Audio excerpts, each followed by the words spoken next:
కృష్ణా, గోదావరి జలాల పవిత్ర సంగమం దగ్గర జలహారతి నిర్వహించారు జలవనరుల శాఖ మంత్రి నిమ్మల రామానాయుడు.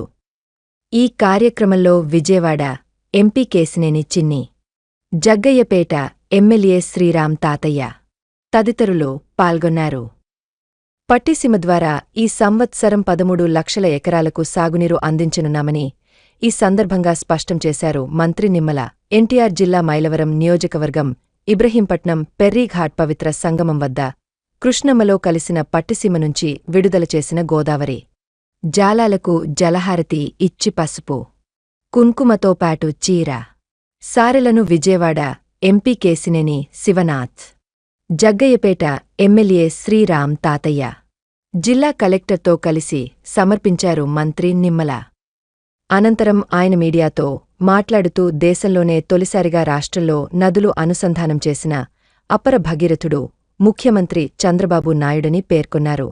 కృష్ణ, గోదావరి నదులను అనుసంధానం చేసిన విజనరీ లీడర్ సీఎం చంద్రబాబుదని.